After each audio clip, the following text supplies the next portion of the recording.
ഇന്ന് നമ്മളോട് ഉണ്ടാക്കാൻ വേണ്ടി പോകുന്നത് ഹോട്ടൽ സാമ്പാറാണ്. സാധാരണ നമ്മൾ സാമ്പാർ ഉണ്ടാക്കുമ്പോൾ കുറേ വെജിറ്റബിൾസ് ഒക്കെ ഇട്ടിട്ട് നമ്മൾ സാമ്പാർ ഉണ്ടാക്കുക. ഈ സാമ്പാറിൽ പക്ഷേ നമ്മൾ അധികം വെജിറ്റബിൾസ് ഒന്നും നമ്മൾ ഇട്ടില്ല. ഇത് കുറച്ച് ഗ്രേവി പോലെയാണ് നമ്മൾ ഈ സാമ്പാർ ഉണ്ടാക്കുക. നമുക്ക് ഇഡ്ഡലിയുടെ കൂടെ കഴിക്കാൻ വേണ്ടി പറ്റിയ നല്ലൊരു സാമ്പാറാണിത്. പിന്നെ ഈ സാമ്പാർ നമ്മൾ ഉണ്ടാക്കുമ്പോൾ നമ്മൾ എടുക്കുന്ന എണ്ണ നല്ലെണ്ണയാണ് നമ്മൾ എടുക്കുന്നത്. ഇപ്പോൾ നമുക്ക് നല്ലെണ്ണ ടേസ്റ്റ് നമുക്ക് ഇഷ്ടമില്ലെങ്കിൽ നമുക്ക് ഇഷ്ടമുള്ള ഓയിലിൽ ഉണ്ടാക്കാം. നമുക്ക് നോക്കാം ഇതിലേക്ക് വേണ്ട സാധനങ്ങൾ എന്തൊക്കെയാണ്. ഞാനിവിടെ ഒരു ഗ്ലാസ് തൂവരപ്പരിപ്പ് എടുത്തിട്ടുണ്ട്. ഈ പരിപ്പ് നമ്മളങ്ങനെ വേവിച്ചെടുക്കണേ നമുക്ക് നോക്കാം. ഞാൻ തന്നെ നമുക്ക് പരിപ്പ് നന്നായിട്ട് കഴുകിയിട്ട് കുക്കറിലേക്ക് ഇടാം. ഇതിലേക്ക് നമുക്ക് ആവശ്യത്തിന് വെള്ളം ഒഴിക്കുക.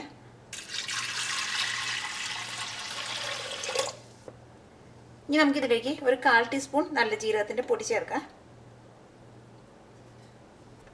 ഒരു നുള്ള് മഞ്ഞൾപ്പൊടി ചേർക്കാം. കുറച്ച് നല്ലെണ്ണ ഒഴിക്കുക.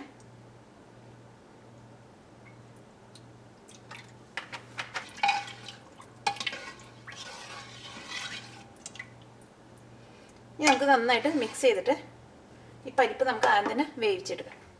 ഇത് നമ്മളങ്ങനെ വേവിച്ചെടുത്തേക്കണം പരിപ്പിണത്. സാമ്പാർ പൊടി ഉണ്ടാക്കാൻ വേണ്ട സാധനങ്ങൾ എന്തൊക്കെയാണെന്ന് നോക്കാം. ഞാനിവിടെ 2 ടേബിൾ സ്പൂൺ മല്ലി എടുത്തിട്ടുണ്ട്, 2 ടേബിൾ സ്പൂൺ കടലപ്പരിപ്പ് എടുത്തിട്ടുണ്ട്, 2 ടേബിൾ സ്പൂൺ തൂവരപ്പരിപ്പ് എടുത്തിട്ടുണ്ട്, നമ്മുടെ സാമ്പാറിലിട്ടുന്ന പരിപ്പിണത്. 1 ടേബിൾ സ്പൂൺ നല്ല ജീരകം എടുത്തിട്ടുണ്ട്, 1 ടേബിൾ സ്പൂൺ കുരുമുളക് എടുത്തിട്ടുണ്ട്, 1 ടേബിൾ സ്പൂൺ ഉഴുന്നെടുത്തിട്ടുണ്ട്, പിന്നെ ഉണക്കമുളക് ആവശ്യത്തിന്. ഇതെല്ലാം കൂടിയിട്ട് നമ്മൾ എണ്ണയില്ലാണ്ട് വറുത്തെടുക്കും. അത് കഴിഞ്ഞിട്ട് ഇത് നന്നായിട്ട് പേസ്റ്റ് പോലെ അരച്ചെടുക്കും.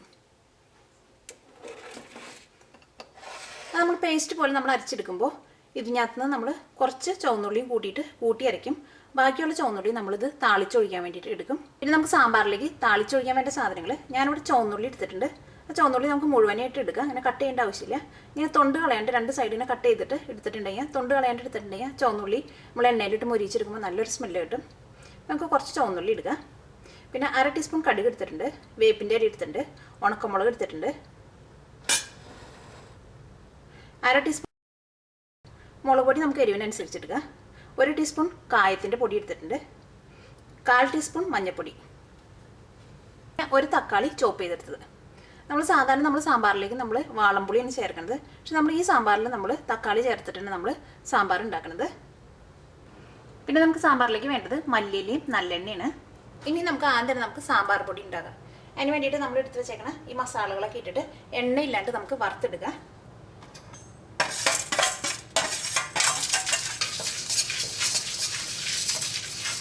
ഇതെല്ലാം ഒരു ചെറിയൊരു ഗോൾഡൻ കളർ ആവണ വരെ നമുക്കിതൊന്ന് വറക്കാം. നമ്മൾ മസാലകളൊക്കെ നല്ലൊരു ഗോൾഡൻ കളർ ആയിട്ട് ഇനി നമുക്കൊരു മിക്സിയിലേക്ക് ഇട്ടിട്ട് നന്നായിട്ട് ഒന്ന് അരച്ചെടുക്കാം. ഇനി ഇതിലേക്ക് നമുക്ക് കുറച്ച് ചുവന്നുള്ളി കൂടി ചേർക്കാം.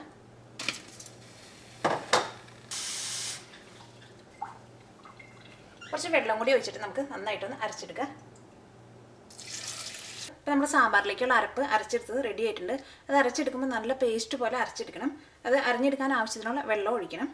ഇപ്പം നമ്മുടെ അരപ്പും പരിപ്പ് വേവിച്ചതും റെഡി ആയിട്ടുണ്ട്. ഇനി നമുക്ക് സാമ്പാറിലേക്ക് താളിച്ചൊഴിക്കാം. അതിന് വേണ്ടിയിട്ട് നമുക്കൊരു പാൻ വെച്ചിട്ടൊന്ന് ചൂടാക്കാം. നമുക്ക് ചൂടായ പാനിലേക്ക് നമുക്ക് ആവശ്യത്തിന് എണ്ണ ഒഴിക്കാം.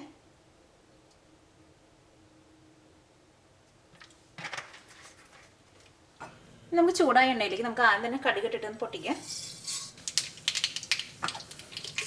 അപ്പോൾ കടുക് നന്നായിട്ട് പൊട്ടിയിട്ടുണ്ട്. ഇതിലേക്ക് നമുക്ക് ഉണക്കമുളക് ചേർക്കാം, ചുവന്നുള്ളി ചേർക്കാം. ആ ചുവന്നുള്ളി ചേർക്കുമ്പോൾ നമുക്ക് തൊണ്ട് കളയാണ്ടിരിക്കുന്നതായിരിക്കും നല്ലത്. കാരണം തൊണ്ടോട് കൂടിയിട്ടിട്ട് നമ്മൾ ചുവന്നുള്ളി മൊരിച്ചിട്ടുണ്ടെങ്കിൽ നല്ല സ്മെല്ലായിരിക്കും. നന്നായിട്ട് കഴുകിയിട്ടെടുക്കാം. നമുക്ക് ചുവന്നുള്ളി ചേർക്കാം.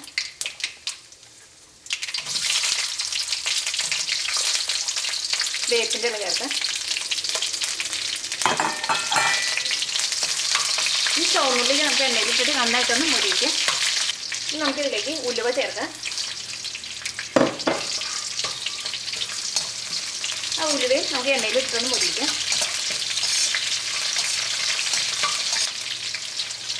ഇനി നമുക്കിതിലേക്ക് കായത്തിൻ്റെ പൊടി ചേർക്കാം. നമ്മൾ ഫ്രഷ് ആയിട്ടുള്ള കായം വറുത്ത് പൊടിച്ചെടുക്കുക.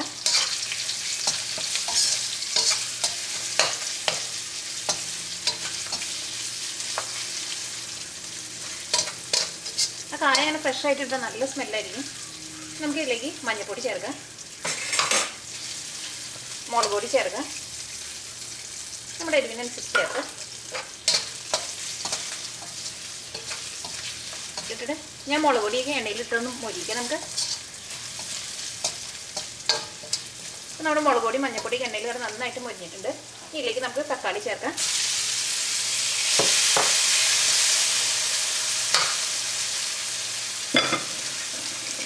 ആവശ്യത്തിന് ഉപ്പ് ചേർക്കാം. അപ്പോൾ നമുക്ക് തക്കാളിയിലേക്ക് ആവശ്യമുള്ള ഉപ്പ് ചേർക്കാം. അതിൻ്റെ നമ്മൾ പരിപ്പ് ഇട്ട് കഴിഞ്ഞപ്പോൾ ബാക്കി ആവശ്യത്തിന് ഉപ്പ് ചേർക്കാം. നന്നായിട്ട് മിക്സ് ചെയ്യാം. നമുക്ക് മൂടി വെച്ചിട്ട് തക്കാളി ഒന്ന് വേവിക്കാം. ഇപ്പം നമ്മുടെ തക്കാളി വെന്തിട്ടുണ്ട്. ഇതിലേക്ക് നമുക്ക് നമ്മൾ അരച്ച് വെച്ചേക്കണം അരപ്പ് ചേർക്കാം.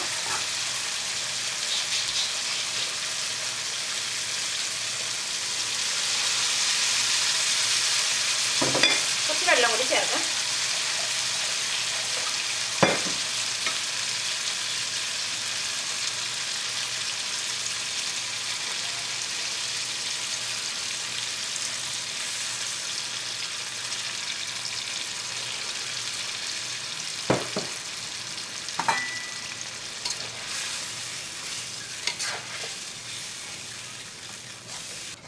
ഇനി ഇത് നന്നായിട്ട് തിളയ്ക്കണം. അപ്പോൾ തിളച്ച് കഴിഞ്ഞപ്പോൾ നമുക്ക് ഇതിലേക്ക് നമ്മൾ വേവിച്ച് വെച്ചേക്കണം പരിപ്പ് ചേർക്കാം. നമുക്കൊന്ന് മൂടി വയ്ക്കാം.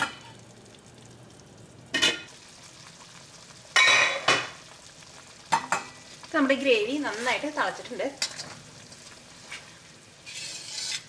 ഇതിലേക്ക് നമുക്ക് നമ്മൾ വേവിച്ച് വെച്ചേക്കണം പരിപ്പ് ചേർക്കാം.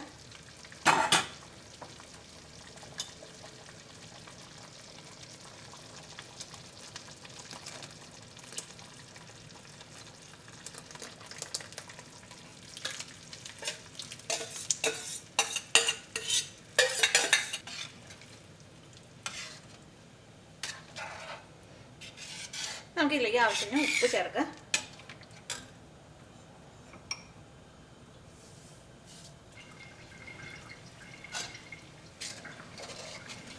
നമ്മൾ സാമ്പാർ തിളച്ചു തുടങ്ങിയിട്ടുണ്ട്. ഇതിലേക്ക് നമുക്ക് മല്ലിയില ചേർക്കാം.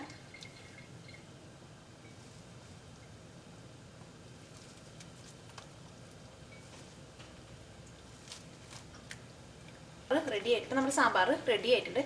നമുക്ക് തീ ഓഫ് ചെയ്യാം. നമുക്ക് ഇഡ്ഡലിയുടെ കൂടെ കഴിക്കാൻ വേണ്ടി പറ്റിയ നല്ലൊരു സാമ്പാറാണത്.